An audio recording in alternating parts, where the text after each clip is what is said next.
All right, let's look at motherfucking Zuckerberg. The Joe Rogan Experience. When we take down something that we're not supposed to, I mean, that is like, I mean, that's the worst.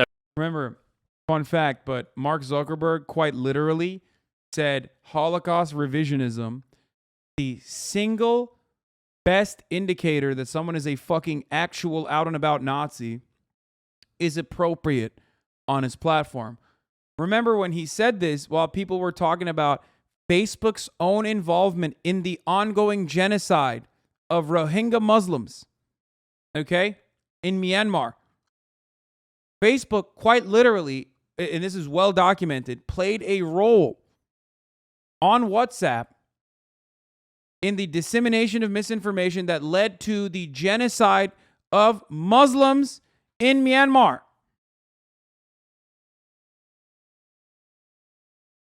I mean, how that's do you like discern? Like how, like say, like these Christian Facebook pages. I don't know how they found out that 19 of 20 were fake. But if someone just says, I am Bob Smith, and they post as Bob Smith, and they have a photograph, but really what they're doing is trying to talk shit about Joe Biden and get people to vote Republican in the midterms. Like how do you know whether someone's real or not? Like this is the big argument with Elon and Twitter. Because Elon asked Twitter, like, what percentage of your website is filled with bots? And they say 5%. And he says, I don't believe you. I think it's higher. And let's find out how you've come to this conclusion. Yeah. And, you know, I believe they said that they just took 100 random Twitter pages and looked at the interaction, and there's some sort of an algorithm they applied to it. But how do you discern? Yeah. So, I mean, I think estimating the overall prevalence is one thing, but I think that the question of looking at a page and bro, am I crazy or does Mark Zuckerberg look surprisingly more human right now? It's kind of surprising. Oh, you heard Ludwig talk about the genocide in Myanmar? Oh, that's crazy. He's my favorite political commentator. That's where I get all my talking points. Is this page authentic? I think that there's a bunch of signals around that. One of the things that we try to do is for large pages, we try to make sure that we know who the admin of that page is. We don't necessarily, you should be able to run an anonymous page. You don't necessarily need to out yourself and say who you are running it, but we want to make sure that we sort of have like an identity for that person on file, so that way we know, like at least behind the scenes, that person is real. For certain political things, I think having a sense of what country they're originating from. I mean, some of that you can do just by looking at where their server traffic comes from, like is the IP address coming from Romania because if it's like an ad in some other country's election, then you probably want to make sure that ad is especially in countries that have laws around that are coming from someone who's a valid citizen or like at least in that place. So there's a bunch of, I think, I don't know, one theme in my worldview around this stuff, when it gets to some of the stuff that we talked about before, is like, I don't think that this stuff is black and white or that you're ever going to have like a perfect AI system. I think it's all trade-offs all the way down, right? And you could build a system and you can either be overly aggressive and capture a higher percent of the bad guys, but then also by accident take out some number of good guys, or you could be a little more lenient and say, okay, no, the cost of taking out any number of good guys is too high, so we're going to tolerate having, just a little bit more, more bad guys on the system. These are values questions, right? Around what do you value more, and those are super tricky questions. And part of what I've struggled with around this is I didn't get into this to basically judge those things. I got into this to design technology that helps people connect, right? It's like, and like, I mean, you could probably tell when we spent the first hour talking about the metaverse and the future of basically building this whole technology roadmap to basically give people this realistic sense of presence. It's like, that's what I'm here to do, right? So this whole thing that's like arbitrating what is okay and what is not, I obviously have to be involved in that because this is at some level, I run the company and I can't just abdicate that. But I also don't think that as a matter of governance, you want all of that decision making vested in one individual. So I think one of the things that our country and our government gets right is the separation of powers. So one of the things that I tried to create is we created this oversight board. It's an independent board that basically we appointed people whose kind of paramount value is free expression, but they also balance that with things like when is there going to... Yeah, that's why they fucking work with a Heritage Foundation to like moderate content even before conservatives started complaining about fucking right-wing content not getting enough traction. If you're wondering why Daily Wire pops off so fucking hard on Facebook, contrary to what Republicans claim is happening, because like every time you look at news,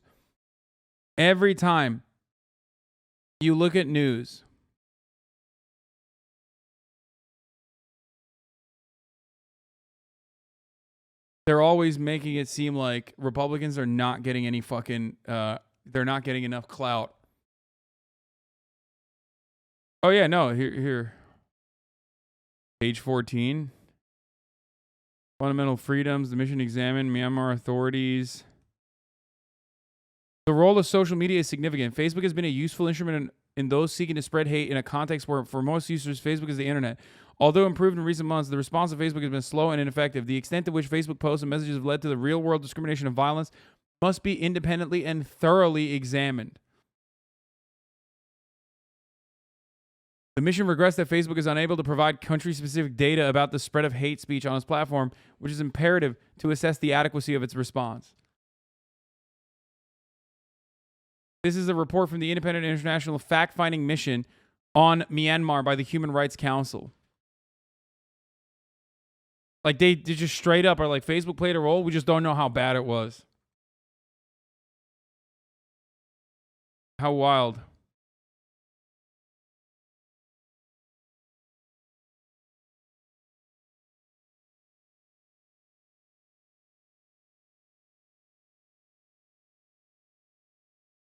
Be real harm to others in terms of safety or privacy or other human rights issues, and basically that board, people in our community can appeal cases to when they think that we got it wrong, and that board actually gets to make the final binding decision, not us.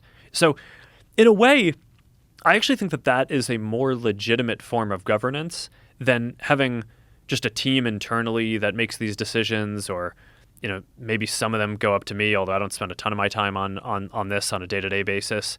But like, I think it's generally good to have some kind of separation of powers where you're architecting the governance so that way you have different stakeholders and different people who can make these decisions, and it's not just like one private company that's making decisions even about what just happens on our platform. How do you guys handle things when they're a big news item that's controversial? Like, there was a lot of attention on Twitter during the election because of the Hunter Biden laptop story. The New York Post. Had that too. Yeah, so you guys censored that as well? So we took a different path than Twitter. Basically the background here is the FBI, I think, basically came to us, some folks on our team, and was like, hey, just so you know, like, you should be on high alert. We thought that there was a lot of Russian propaganda in the 2016 election. We have it on notice that basically there's about to be some kind of dump of that's similar to that. So just be vigilant. So our protocol is different from Twitter's. What Twitter did is they said you can't share this at all. We didn't do that. What we do is we have, if something is reported to us as potentially misinformation, important misinformation, we also have this third-party fact-checking program because we don't want to be deciding what's true and false. And for I think it was 5 or 7 days when it was basically being determined whether it was false, the distribution on Facebook was decreased, but people were still allowed to share it. So you could still share it, you could still consume it. So when you say the distribution is decreased, it got shared. How does that work? It basically, the ranking in newsfeed was a little bit less. So fewer people saw it than would have otherwise. So it definitely... By what percentage? I don't know off the top of my head, but it's meaningful. But basically, a lot of people were still able to share it. We got a lot of complaints that was the case. Obviously this is a hyper political issue. So depending on what side of the political spectrum, you either think we didn't censor it enough or censored it way too much. But we weren't sort of as black and white about it as Twitter. We just kind of thought, hey, look, if the FBI, which I still view as a legitimate institution in this country, it's like very professional law enforcement, if they come to us and tell us that we need to be on guard about something, then I want to take that seriously. Did they specifically say you need to be on guard about that story? No, I don't remember if it was that specifically, but it basically fit the pattern. When something like that turns out to be real, is there regret for not having it evenly distributed and for throttling the distribution of that story? What do you mean evenly distributed? I mean evenly in that it's not suppressed. It's not. How does he not remember?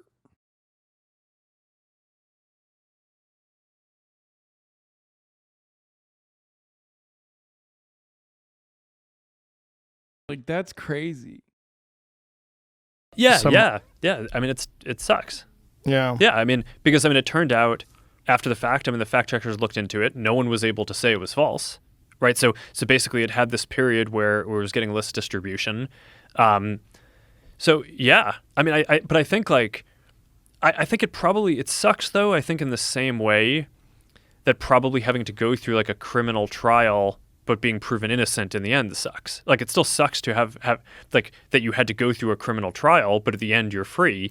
So it's I don't know if the answer would have been he's too busy building his dream life in metaverse. Yeah, with like 1998 graphics, dude. That's what he's doing. Don't do anything or don't have any process. I think the process was pretty reasonable. We still let people share it. But obviously you don't want situations like that. But certainly much more reasonable than Twitter's stance. And it's probably also the case of armchair quarterbacking, right? Or at least Monday morning quarterbacking, I should say. Because in the moment, you had reason to believe, based on the FBI talking to you, that it wasn't real and that there was going to be some propaganda. So what do you do? Yeah. And then if you just let it get out there, and what if it... He's like, genocide, aiding and abetting through not moderating misinformation and an ongoing genocide. Hunter Biden's laptop story. What should I ask the fucking CEO, one of the most powerful people on the fucking planet, about? Yeah, probably the Hunter Biden laptop thing. That's what I should ask him about. That's seems like way more important subjects to cover. Changes the election and it turns out to be bullshit. That's a real problem. And I would imagine that those kind of decisions are the most difficult. The decisions of like what is allowed and what is not allowed. Yeah. I mean, what would you do in that situation? I don't know what I would do. I would have to like really thoroughly... Well, first of all, you're dealing with the New York Post, which is one of the oldest newspapers in the country. So I would say I would want to talk to someone from the New York Post, and I would say, how did you come up with this data? Like, where are you getting the information from? How do you know whether or not this is correct? And then you have to make a decision because they might have got duped. It's hard because everybody wants to look at it after the fact. Now that we know that the laptop was real and then it was a legitimate story and there is potential corruption involved with him, what we think, oh, that should not have been restricted, that should not have been banned from sharing on Twitter. Right. I think everybody agrees with that. Even did Tucker Carlson tweet the Andrew Tate thing? I know it's going to be on soon.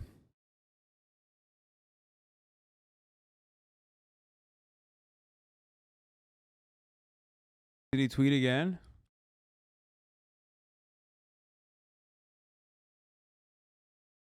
No, Andrew Tate hates tap water. He talks exclusively to Tucker at 8 p.m. Eastern on Fox News. Why is this like, oh my God. Your bias against tap water? Yeah, so in my long career online, I was trying to say some things. Like I said, I've said many things for comedic effect. And my oh, damn. He's hitting the fucking... Bro, he's hitting the top of the hour ad break. That's what he's hitting right now. At the top of the hour, there's a 6-second ad break. And if you no longer want to see those ads, if you're not a brokey, if you're not a fucking brokey, if you're not a broke boy, you're a hustler, then you don't see ads. And the best way to no longer see the ads is by subscribing for $5 Or if you don't have $5, by stealing someone else's Amazon Prime account and connecting it to your Twitch account and getting 1 free Prime subscription a month. You can also get gifted a sub. If there's other top G's out there that are gifting subs, you can get one if you're lucky. But you're probably a bottom G, so you're going to see the ads. Femboy Edgeprop, thank you for the 5 gifted subs. Here's the 1-minute ad break now. But he's not going to be, I mean, that has a delay on it, so he's probably not going to be on yet, right? Tucker Carlson tonight is live now. Steve from Oklahoma. Jesse, are you into CrossFit? Your arms are huge. You know, that's the only really huge part of my physique. Well, not the only one, but you know the one I'm talking about. I just was born with big arms. And Yeah, he's not live yet. He's not live yet. Your Tucker used to be your best, but your top G impression is easily your best now. Dude, it's because I consume too much. Sisyphus, thank you for the 20 gifted subs. Tuckered Out, thank you for the 5 gifted subs. The Real Hustlers, Hassler, you, Bugatti, thank you for the 5 gifted subs. Real Bugatti owner. Tate trying to out the Fox News right-wing media grift. I love...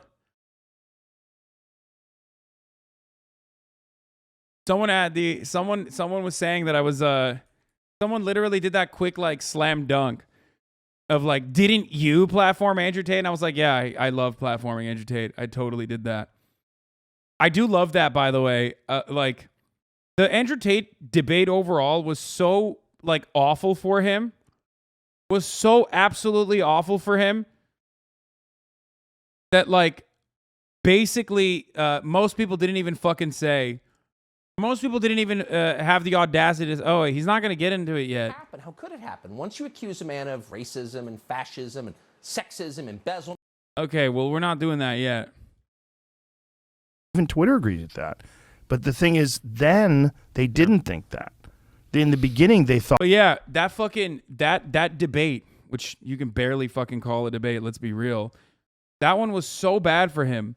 It went so poorly for him that like most people don't even try to do the you platformed him too bullshit. Like some people try and do it, but is this the reality where Tucker's now supporting a sex trafficker rapist? What do you mean, dude? That reality is not any different than the reality yesterday.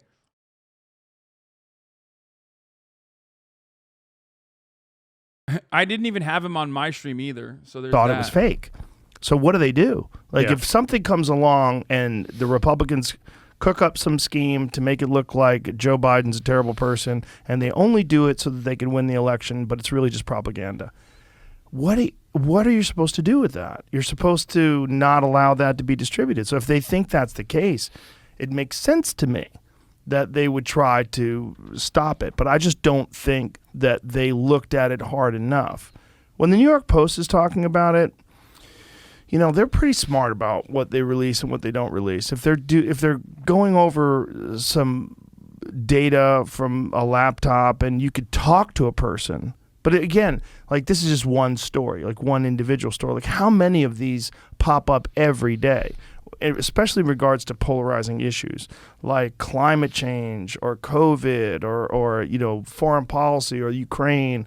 Anytime there's like a really controversial issue where some people think that it's imperative that you take a very specific stance and you can't have the other stance. Mm-hmm. Like those moments on social media, those trouble a lot of people because they don't know why certain things get censored or certain things get promoted. Yeah, I agree. And it's like to be in your spot. And one of the things that I really wanted to talk to you about is this, because like to be in your spot must be insanely difficult to have. No matter what decision you make, you're going to have a giant chunk of people that are upset at you. And there might be a right way to handle it, but I don't know what the fuck right way is. Well, I think the right way is to establish principles for governance that try to be balanced and not have the decision-making too centralized. Because I think that it's hard for people to accept that, like, some team at Meta or that I personally am making all these decisions And I think people should be skeptical about any so much concentration around that. So that's why a lot of the innovation that I've tried to push for in governance is around things like establishing this oversight board.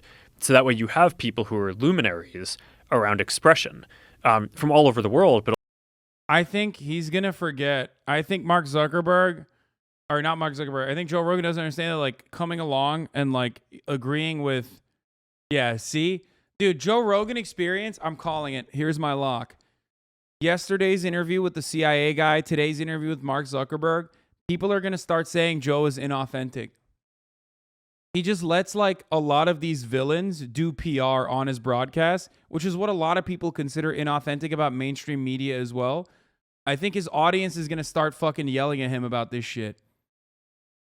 Because, like, remember, when he has right-wingers on to, like, promote right-wing values and whatever, they're edgy. They're oftentimes, like, actually being blocked by, mainstream media. They're, like, not libtards. So that's seen as, like, sticking it to the man. But now he's, like, he's not even giving any pushback. Getting, like, some of society's worst villains. This is the exact opposite of Elon Musk. People on the internet love Elon Musk. Okay, they love soy facing at Elon Musk. So when he did that interview with Elon Musk, everyone fucking lost their shit. Zuckerberg is the exact opposite. People hate Zuckerberg. What's next? Is he going to have Bill Gates on?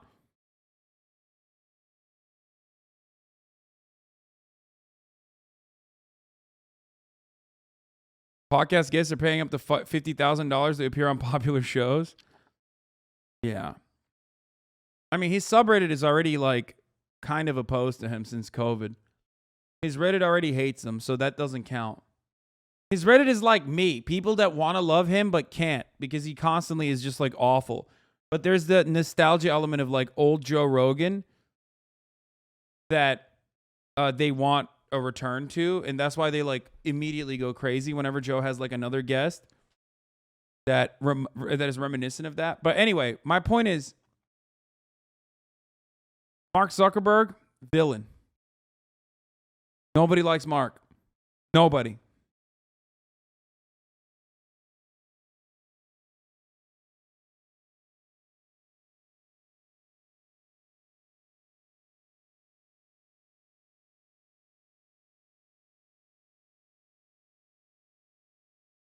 So when he has, like, a CIA guy, on to speak out against Donald Trump and, like, kind of defend the FBI, people are going to be like, that's weird. Why is Joe Rogan having a CIA guy? The CIA is not that good, right? I mean, I thought the CIA was bad.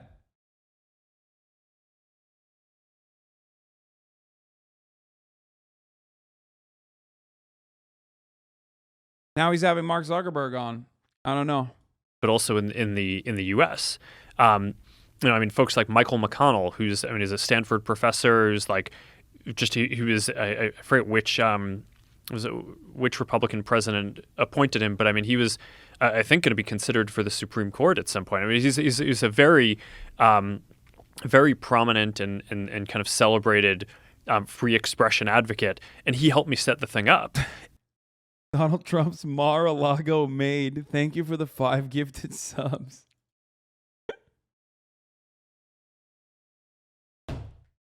Every now and then, there's a dumbass username that still gets me, okay? And that's...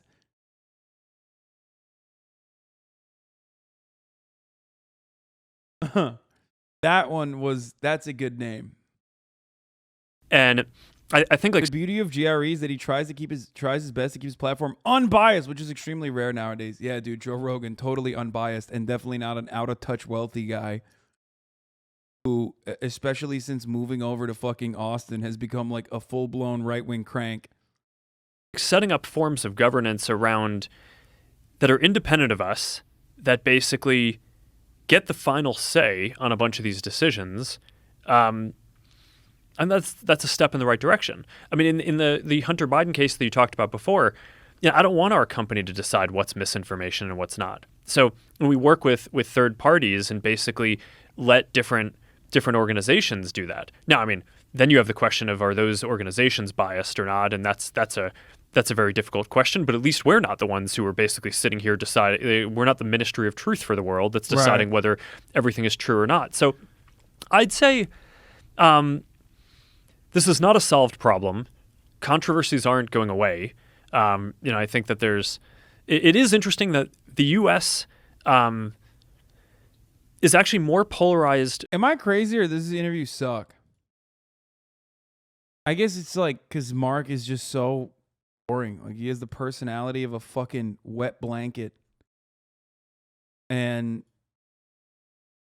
he's just like doing the political, like he cranked his AI mode to like politics mode. Mark is so much better when he's on smoking meats mode. When he puts the AI into smoking meats mode, he's so much more fun.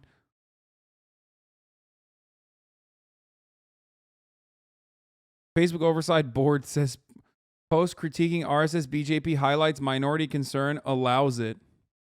Upon its review of the post, which included the video, and the Oversight Board says its decision to remove it was not in line with Facebook's community standards. Wait, what?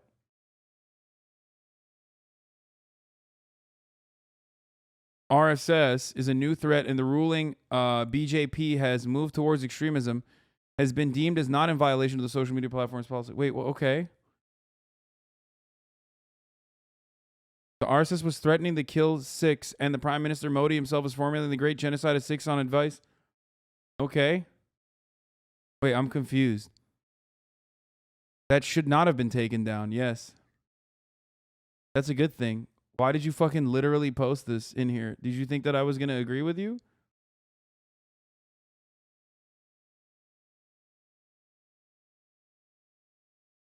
Chatter, do you think I'm a fan of the BJP? What's going on? Did I misunderstand? Xi Jinping Agitprop Fund. Thank you for the 5 gifted subs. Wait, who sent this to me? I'm trying to figure out what this fucking person is saying.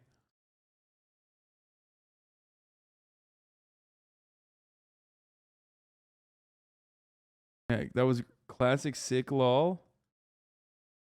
Brother, I don't know if you just like Googled Facebook. Facebook is unhinged in India. Facebook is probably unhinged in India, but this is the one time where they did the right thing.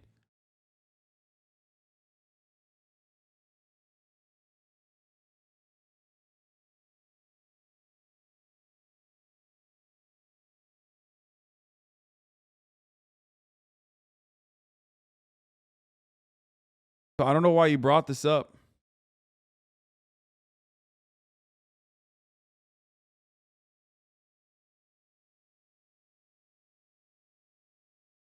Schrodinger's Cussy. Thank you, Schrodinger's Cussy. Oh my God, he's talking about myocarditis. Than most other countries. So I think sitting in the U.S. Megaphonic, stop sending me the fucking boring 420 link, please. I got it. You like weed, okay? 420.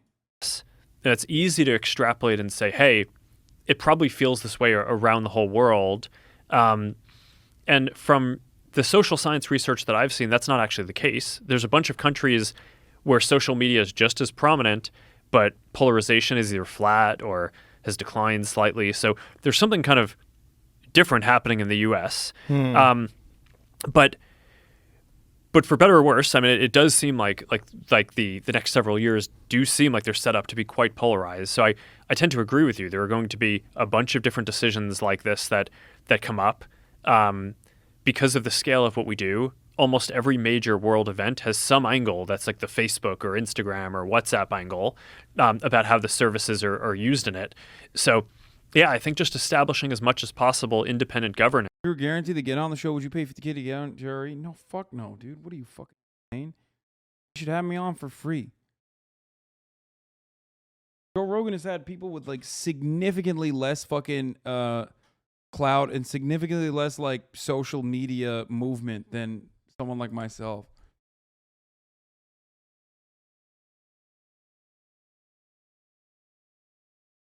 You would S his D lol? Absolutely not. Actually, yes, I would. I would suck his cock. Please have me on. There you go.